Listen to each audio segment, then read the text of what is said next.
was being worked on, just kind of like just an area that the cars just kind of paved their way. Just went around the scene and got back on the highway. So we saw a little bit of everything, and we got in, late on Wednesday night, and we were playing Brazil to open the tournament on Thursday. So what was to be a practice day, a settled day, just didn't happen. So I give our players a lot of credit, you got to win the game anyway. And we had a pretty decent shoot around. And like I said, that first half was pretty rough, just kind of, getting back into things. We hadn't played since Saturday. And so no meaningful practice between Saturday and Thursday.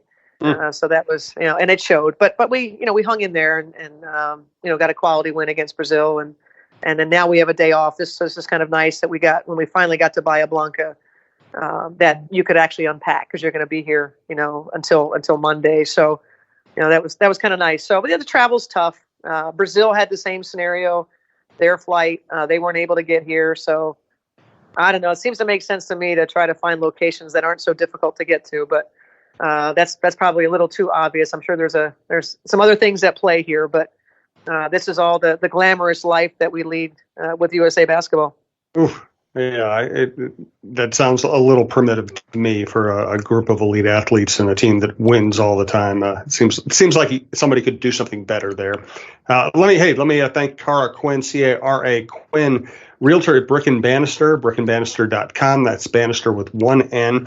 She's been sponsoring the show for a long time now, and she approaches her work as a real estate agent with passion, commitment, and integrity. She is one of us, attended the University of Minnesota and St. Thomas, lives in the Tankletown neighborhood in Minneapolis, loves driving around with her dog, looking at architecture and potential housing sales and buys. And she's a great person who has been great for our network. She's, I don't know how else to say it other than she is someone who gets it, who will try to find the best house for you, will try to find the best price for you if you're selling. And the best way to find her is just Google Cara Quinn, Cara Quinn, or find her at LinkedIn, at brickandbannister.com, on Zillow, or pretty much wherever you would find a top real estate agent. Cara Quinn, brickandbannister.com. Cara at brickandbannister.com is her email. Liz Strand, one of our longtime listeners, brought something up a couple weeks ago when I was talking about kind of my disgust at the way the Houston Astros handled everything about everything surrounding their celebration. The assistant general manager eventually got fired. Their unwillingness to apologize or be decent about any of it. And Liz kind of called me out on something. She said, maybe I'm giving the Twins too much credit because Miguel Sano was accused by a woman of I don't know what the word is, groping, assaulting her, forcing himself upon her. And Miguel Sano is still with the franchise. I know they have tried to deal with him. They've tried to talk to him. But it's not like they suspended him or anything like that.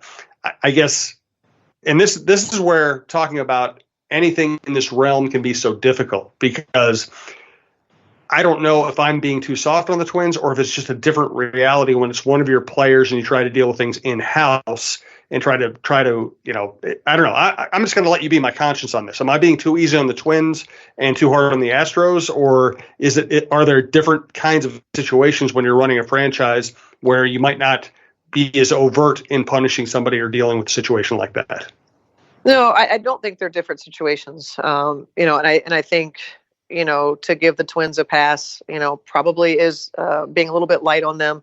Our own organization with the Timberwolves have put ourselves in situations, with players that we have signed, as well as coaches that have been on staff. And so I think the issue is that, obviously I'm just so thankful that we're living at a time where women are speaking out and the light is being shown on so much that has gone on through the years that we always say we just weren't allowed to talk about it.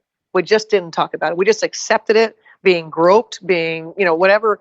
And that it's somehow, it's gotten to the place where men are conditioned to think that those behaviors are okay, or they're not going to get caught, and there's not going to be consequences.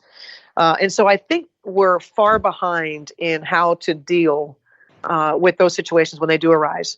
Should a player be signed if they have, allegations of, some sort of, assault, domestic violence.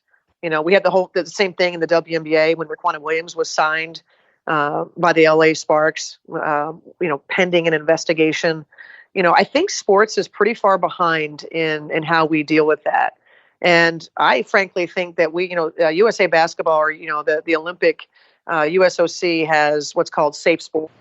And you have to essentially qualify. You have to, there's background checks, there's things like that in order to be a participant in this. And so perhaps we need to have some sort of system now that if you are, going to have a record, that perhaps you're not eligible. But that's a quantum leap, because it's about winning.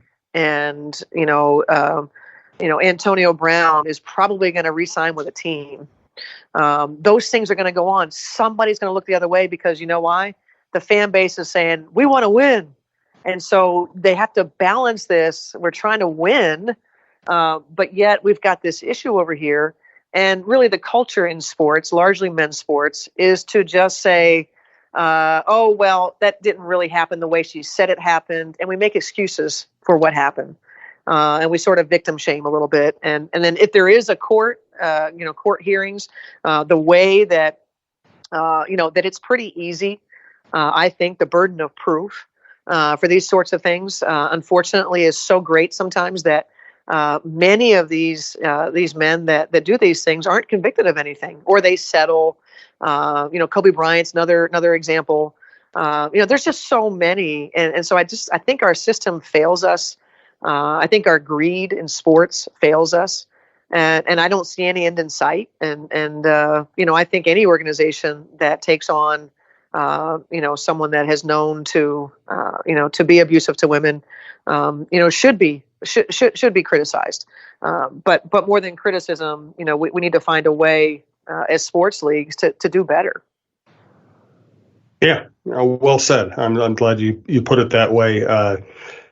I'll leave it at that. I do want to thank our last sponsor, Bitesquad, Bitesquad.com, promo code TALKNORTH to get your first delivery fee waived. Then go to Bitesquad.com, see what the deal they have in your area might be. Upload their app, upload your information, and makes ordering very easy. Again, the promo code TALKNORTH will get your first delivery fee waived, but it's good company to keep using even after that.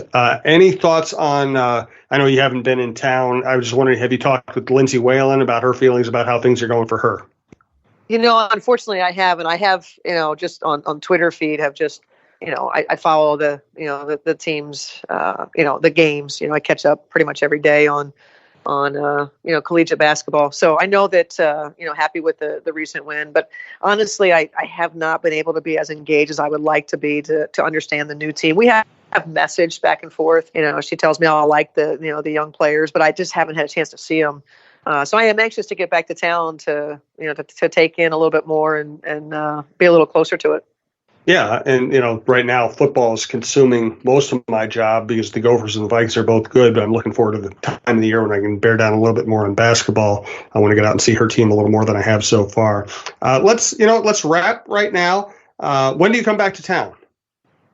I will be back in. We're going to start our trek on Monday, and I get home on Tuesday. And fingers crossed that this Bahia Blanca to Buenos Aires goes a lot better than the first attempt. Yeah, good luck with that. Let's get a final thought from Cheryl on anything she likes. Once again, thank you to our producer, Brandon Morton. Please follow us at Talk North Pod. Thank you to Gloria Ramsey and Successful Marketing Group, Cara Quinn, and Bitesquad. Final thought, Cheryl. Well, I mentioned to you this offline that what a big day for our country. And as we're over in Argentina, we actually had a situation where, we were away from the bus, away from the team, and kind of walking through the city, and there was some aggression as we wore some USA gear towards us. And it just makes me think of all that's going on back home. And so I'm, clearly, I'm a believer in everything that Maria Jovanovic has to say. And I think we need to listen. And I wish I could be glued to CNN, to follow all this that's going on, because this is history making, for our country, and we've got to get to the other side of this. And we're looking pretty bad right now. And when you're abroad, you kind of sense the tensions. And we're going to be abroad quite a bit here in this coming year. So hopefully we can get things cleaned up. I have relatives who work on behalf of the United States abroad, and they realized a few years ago that you probably don't want to wear, if you're an individual walking around another country, you might not want to wear USA gear these days. It's a sad state. I will say that that the woman testifying today, we're talking here on Friday, she's going to deserve a statue at some point. I hope it's over there by the Washington Monument.